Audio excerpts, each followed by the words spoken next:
উপস্থিত সবাইকে আমার সালাম, আসসালামু আলাইকুম। এখানে উপস্থিত আছেন মঞ্চের ধর্মীয় যাত্রার সম্মানীয় সভাপতি মহাশয়, বক্তব্য রাখছিলেন আমার শ্রদ্ধেয় বক্তা মৌলানা বাশির সাহেব, উপস্থিত আছেন অত্র মাদ্রাসার সম্পাদক সম্মানী মোজাম্মেল সাহেব আছেন, আপনার মাদ্রাসারই হেড মুদাররিস যিনি আমাদের বাংলা এবং বিহার সর্বত্রই ইসলামিক খ্যাতনামা বক্তা হিসাবে যার পরিচিতি আছেন মৌলানা হবিবুর রহমান সাহেব সহ মঞ্চভূমিষ্ঠ সমস্ত বিশিষ্ট ব্যক্তিজনরা আছেন, সম্মানীয় ব্যক্তিত্বরা আছেন, পর্দানসীন মা বোনেরা আছেন, ধর্মপ্রাণ মানুষের আপনারা উপস্থিত আছেন। আপনাদের এই মাদ্রাসা সত্যি সম্মানীয় বাসী সাহেবের বক্তব্যের মধ্যে যে হয়েছে, এই মাদ্রাসা সত্যি দীর্ঘদিনের এবং প্রচুর ইসলামিক শিক্ষার্থীরা এখানে শিক্ষা গ্রহণ করে। আমার খুব ভালো লাগে যখন বাইরে থেকে খবর রাখি, মাদ্রাসার খোঁজ খবর নিয়ে মৌলানা সম্মানীয় হবিবুর রহমানের কাছ থেকে আরো আছে যারা, তাদের কাছ থেকে এই মাদ্রাসা সম্পর্কে ইচ্ছা থাকে যখন মাদ্রাসা কেমন চলছে তখন শুনি, তখন নিজেকে যে মুসলিম হিসাবে খুব গর্ব। এই ধরনের একটা মাদ্রাসা আমাদের এলাকায় আছে, আর বিধানসভা এলাকা আছে, এখানে দানের টাকার মধ্য দিয়ে সর্বস্তরের মানুষরা মহানকর আল্লাহ তাআলার সামনে রেখে যে মুক্ত হস্তে মাদ্রাসা পরিচালনা দান করছেন, যে দানের মধ্যে দিয়ে এই সুবিশাল মাদ্রাসা এবং বিশাল সংখ্যক ইসলামিক শিক্ষার্থীরা সেখানে শিক্ষা গ্রহণ করছেন। আমার বিধানসভা এলাকায় আমার খুবই গর্ববোধ হয়। আমি আশা রাখি ইনশাআল্লাহ আগামী দিনে এই মাদ্রাসা আপনাদের সকলের পূর্ণ সহযোগিতার মধ্যে দিয়ে আল্লাহর হুকুমে আরো বড় হবে, আরো সুন্দর হবে, আরো ইসলামিক শিক্ষার্থীর সংখ্যা বাড়বে। আমি আজকে আল্লাহর হুকুমে এখানে আসতে পেরে মহান করবে আল্লাহ তাআলা শুকরিয়া আদায় করছি এবং কমিটির কাছে আমি আন্তরিকভাবে কৃতজ্ঞ যে তারা প্রতি বছরই আমাকে এই ধরনের একটা সুবিশাল ধর্মীয় জলসার হাজার হাজার মানুষের মাঝখানে আসার সুযোগ করে দেন এবং আমি আসতে পেরে নিজেকে ধন্য মনে করি। ইসলামিক বক্তার আছেন, কোরআন হাদিসের আলোকে আমাদের কিভাবে চলা উচিত, বর্তমান প্রস্তুতিতে একজন ইসলামিক মানুষ তারা কিভাবে চলবে, আমাদের কথাবার্তা চলন, আমরা কতটা সংযত রাখবো নিজেদেরকে, কতটা আমরা আমাদের বহিঃপ্রকাশ ঘটাবো ইসলামিক দৃষ্টিভঙ্গিতে, আমাদের বক্তব্য আজকের দিনে মানুষের সামনে কি হবে,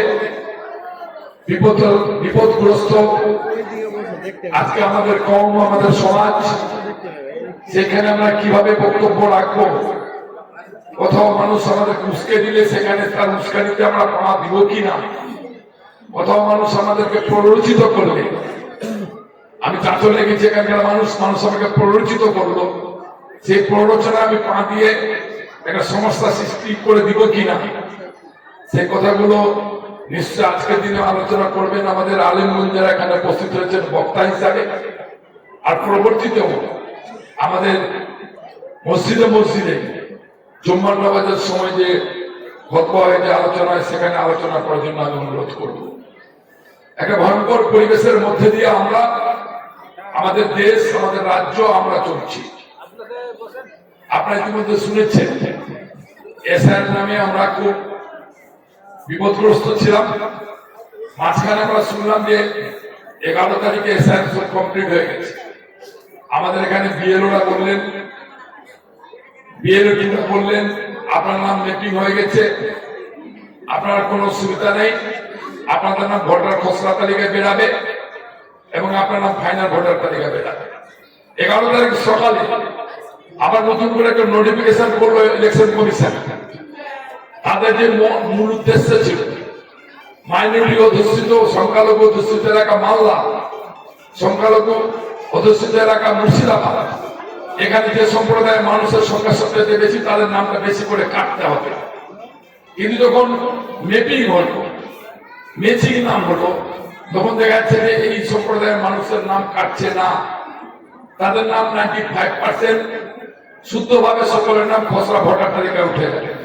তখন 11 তারিখে যখন শেষ হচ্ছে নাম তোলার কাজ, তখন একটা নোটিফিকেশন করে আবার নির্বাচন কমিশন নতুন ভাবে বলেছেন 3-4টা আইটেম নিয়ে বলছেন, সেই আইটেম যদি পুরোটা পূর্ণ করা যায় তাহলে এখানে যারা বসে আছে তাদের 90% মানুষের নামই থাকবে না। বলছে বাবার নামের সাথে ছেলের নাম মিলাতে হবে। 2002 সালে একজনের বাবার নাম ছিল মোহাম্মদ আকরাম, কারণবশত 2025 সালে সে ধরো মোহাম্মদ আকরামের কাছে হোসেন যুক্ত হয়ে গেছে, কিংবা তার নাম মোহাম্মদ আকরাম আছে।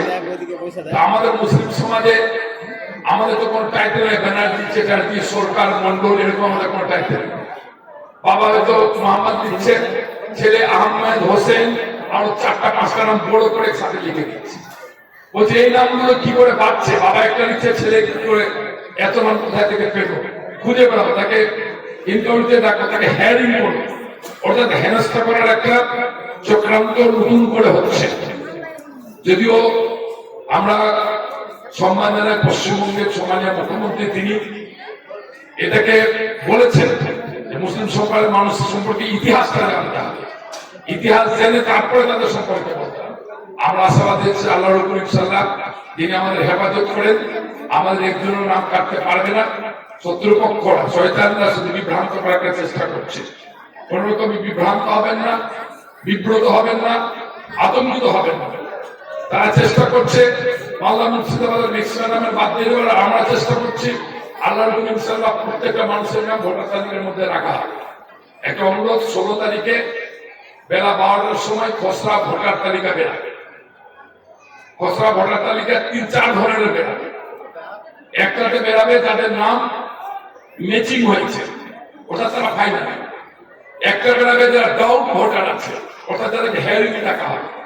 একটা বেরাবে যারা মরে গেছে বা যাদের ফর্ম জমা হয়নি, যা বা ট্রান্সফারের বাইরে চলে গেছে। এই 3 ধরনের ভোটার লিস্ট আপনাকে দ্রুত গতিতে 16 তারিখের মধ্যে 17 তারিখের মধ্যে চেক আপ করে দেখে নিতে হবে আপনার পরিবারের নামের কি অবস্থা আছে। এদের যদি আপনি না দেখেন, পিছিয়ে যান, তাহলে কিন্তু হেডিং এর নোটিশ চলে আসলে আপনি তৈরি হতে পারবেন। আপনাকে এত মানুষকে পেয়েছি বলে আমি বলে নিচ্ছি, প্রত্যেকটা পরিবার আপনাদের ডকুমেন্টস রেডি রাখবেন। কার নাম বাদ যাচ্ছে, কার নাম হেডিং এ চলে আসছে, তখন ডকুমেন্ট নোটিশ যখন হবে 2 দিনের সময় থেকে, তখন আপনি ডকুমেন্ট জোগাড়ি করতে পারবেন না, আপনার নামটা ভোটার লিস্ট থেকে বাদ পড়ে যাবে। আর যে ভাষাটা বলছে এই সরকার, কেন্দ্রের সরকার, যে আমরা নাকি যারা মাইনরিটি মানুষ তারা নাকি সব বাংলাদেশি, আমরা নাকি সব রোহিঙ্গা বাইরে থেকে এসেছি। আমরা ছেলে ছেলে বলছি 14 পুরুষ আমাদের এখানে বসবাস করছে, 600 বছর ধরে আমরা এখানে বাস করি, পশ্চিমবঙ্গের মধ্যে বাস করি, ভারতবর্ষের মধ্যে বাস করি। আমরা আসল ভারতীয়, আমরা আসল ভারতীয় বাঙালি, আমরা একটা দাবি রাখি। সেক্ষেত্রে ডকুমেন্টসটা আপনারা জোগাড় করে রাখবেন সবাই। যার সময় বিল আছে, এটা খুব গুরুত্বপূর্ণ বলে বলার জন্য আমি দাঁড়ালাম। যদিও ইসলামী বক্তারা তার বক্তব্য রাখবেন, সবাই ডকুমেন্টস রেডি রাখবেন। 16 তারিখের সময় ভোটার তালিকাটা দেখবেন, আর যেখানে ভুল ত্রুটি থাকবে যখনই হ্যারিং এর ডেট পড়বে, যদি কারো নাম এভাবে চলে আসে সাথে দেখে করবেন। আমাদের লোক, আমরা আপনাদের বিধায়ক হিসাবে জনপ্রতিনিধি সর্বক্ষণ আপনাদের পরিবারের পাশে থাকবো, আপনাদের সাথে থাকবো, যাতে কোনো ধরনের আপনাদের অসুবিধা না হয়। এইটুকু আলোচনা আপনাদের কাছে আছে। আমি চাইছি আপনাদের এই মাদ্রাসা আরো বড় হোক, আরো সুন্দর হোক, আর সকলে আল্লাহর হুকুমে আমরা শান্তিতে বসবাস করতে পাই। আল্লাহ আমাদের সবাইকে হেফাজত করেন, আমাদের সম্মানকে রক্ষা করেন, আমরা যে ধর্ম পালন করি সে ধর্মকে রক্ষা করেন, আমাদের মাদ্রাসা, আমাদের মসজিদকে আল্লাহ তাআলা রক্ষা করেন। এবং আমাদেরও দায়িত্ব আছে, সে দায়িত্ব পালন করতে আমরা করতে পারি সকলে মিলে। আশা আমাদের থাকছে। মহান করুন আল্লাহ তাআলা আমাদের সবাইকে সৎ পথে নেক পথে চলার তৌফিক দান করুন। এই কথা বলে সবাইকে পুনরায় আমার সালাম, আসসালামু আলাইকুম জানিয়ে আলোচনা শেষ করছি।